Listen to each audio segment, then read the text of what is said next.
세 번째로 영혼의 상처에 대한 사역 생각하도록 하겠습니다. 영혼의 상처에 대한 성경적인 기초를 보면은 성경 여러 곳에서 영혼의 상처에 대한 구절들을 읽을 수가 있습니다. 대표적으로 구약 시편 147편 3절에 상심한 자를 고치시며 저희 상처를 싸매는도다. 상심이란 것은 마음이 상한 것이죠. 누가복음 4장 18절에 예수님께서 공생애를 시작하시기 전에 이사야서 말씀을 인용하시면서 이와 같이 말씀하십니다. 주의 성령이 내게 임하셨으니 이는 가난한 자에게 복음을 전하게 하시려고 내게 기름을 부으시고 나를 보내셔서 포로된 자에게 자유를 눈먼 자에게 다시 보게 함을 전파하며 눌린 자를 자유롭게 하고, 이렇게 성경 곳곳에 영혼의 상처에 대한 성경적인 근거를 제시해주고 있습니다.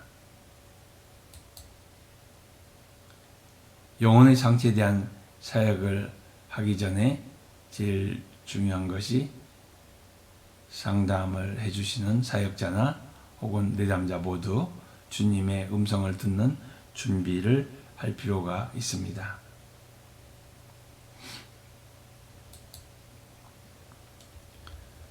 우리가 하늘에 구름이 꼈을 때 파란 하늘을 볼 수 없는 것처럼 우리 심령에 부정적인 감정이 가득 차 있으면은 주님의 음성을 듣거나 혹은 주님께서 보여주시는 것을 보거나 하는 것에 대해서 쉽지가 않게 됩니다. 그러나 비행기를 타고 구름 위로 올라가면 푸른 하늘을 볼 수 있듯이 우리 마음속에 있는 부정적인 감정이나 잘못된 생각들을 다 주님 앞에 내어놓고 풀어버리면은 그 다음부터 주님께서 말씀하시는 거나 보여주시는 것에 대해서 쉽게 받아들여질 수가 있는 것입니다. 이 부정적인 감정에는 하나님에 대한 실망까지도 포함되어 있습니다. 하나님이 잘못하신 것은 아닌데 내담자가 하나님에 대한 기대치와 틀릴 때 하나님을 비난하는 경우가 있는데 이것도 일종의 부정적인 감정이기 때문에 이것을 주님 앞에 표현하는 것이 필요합니다. 시편 142편에 보면은 이것을 토설이라 표현을 했는데 우리가 음식을 먹고 체했다면은 그것을 토해버려야지 속이 편한 것처럼 소화되지 못한 감정들, 부정적인 감정들을 주님 앞에 다 토해낼 때에 우리는 주님의 음성을 분명히 들을 수가 있게 되는 것입니다. 우리가 살아오면서 많은 문제들을 겪게 되는데 그 다 모든 문제를 다룰 수는 없는 것이죠.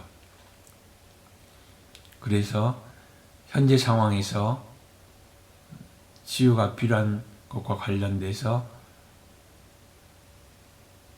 어떤 문제를 생각나게 해달라고 주님에게 간구하면은 수많은 과거의 사건 중에서 현재 문제와 관련된 기억을 주님께서 생각나게 해 주십니다. 바로 전에 말씀드렸지만은 이런 주님께서 우리에게 보여주시고 들려주신 것을 분명히 하기 위해서는 그 전에 부정적인 감정들을 다 주님 앞에 쏟아놓는 과정이 꼭 필요하다는 것을 다시 한번 강조를 합니다. 주님께서 어떠한 기억을 떠오르게 하면은 과거의 사건이기 때문에 우리가 그 과거 속으로 들어갈 필요가 있습니다.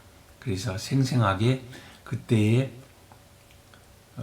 상황을 떠올리는 것이 중요합니다. 주위에 있었던 사람들, 또 주위에서 나는 소리들, 또 어떤 냄새들 이런 것을 다 최대한 기억이 나도록 주님의 도우심을 받아서 그 기억 속으로 깊이 들어갈 필요가 있습니다. 그리고 그 기억, 그 사건이 일어났을 때 우리가 예수님을 믿었건 믿지 않았건 간에 결을이 없었기 때문에 주님께서 그곳에 계신 것을 우리가 알지도 못하였고 또 거기에서 느끼는 어떤 감정을 주님에게 상의하거나 그러지 못하고 혼자서 해결하려고 많이 했을 것입니다. 이제는 믿음의 눈으로 그 자리에 갔기 때문에 그 사건 속에서 본인이 느끼는 감정을 이제 혼자서 품지 말고 주님에게 다 말하도록 하는 것이 필요합니다. 그 당시에는 주님을 의식하지 못했기 때문에 그 감정을 다 성인이 된 지금까지 품고 왔지만은 이제는 그 기억 속에서 느끼는 감정을 주님 앞에 다 쏟아놓는 것이 필요합니다. 더 중요한 것은 뭐냐면은 어제나 오늘이나 영원토록 우리와 같이 하시는 주님이 그 기억의 현장 속에 오시도록 초청하는 것입니다. 사실은 주님이 항상 우리 곁에 계셨지만은 우리가 믿음의 눈으로 주님을 바라보지 못했기 때문에 과거에는 의식하지 못했던 것을 다시금 이 시간에 믿음의 눈으로 보는 것입니다. 그러면은 그 예수님이 멀리서 보이거나 혹은 내 뒤에 서 있는 것을 느끼거나 혹은 손이나 혹은 몸의 일부만 보여주시거나 그런 경우들이 종종 있게 됩니다. 그때 예수님께서 어떻게 하시는지를 자세히 보시기 바랍니다. 예수님은 치유하시는 주님이시기 때문에 그 상황 속에서 치유를 해주시는 것을 봅니다. 내가 해결하지 못하는 어떤 문제를 도와주시거나 나를 감싸주시거나 나 대신 고통을 받으시거나 모욕을 받으시거나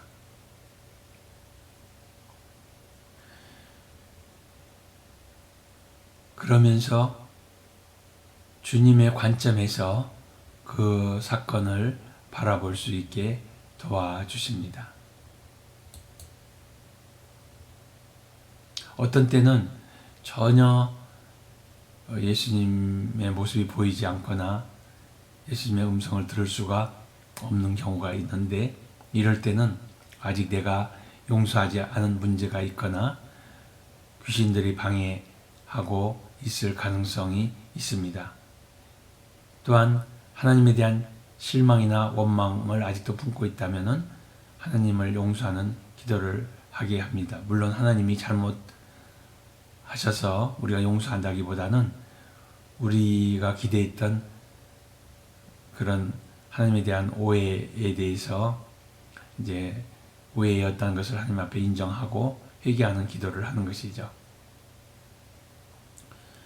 또한 상한 마음과 관련된 잘못된 신념들이 떠오른다면 이것들도 주님 앞에 고백하고 주님이 주시는 올바른 신념으로 대체할 필요가 있습니다.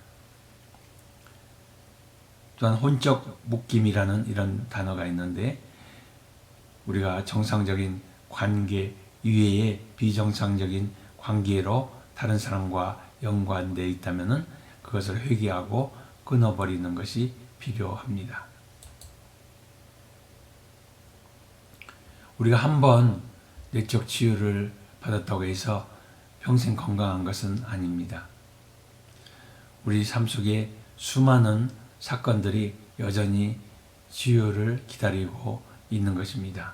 그러므로 시시때때로 앞에서 해왔던 그런 과정을 겪으면서 주님 앞에 나가서 주님께 우리가 치료가 필요한 기억을 생각나게 해달라고 간구하고 그 기억 속으로 생생히 들어가서 그때 느끼는 감정들을 주님 앞에 다 맡겨버리고 주님을 그 자리에 초청하여 주님께서 그 상황을 다루시는 것을 보면서 주님의 관점에서 그 사건을 새롭게 보실 수 있기를 바랍니다.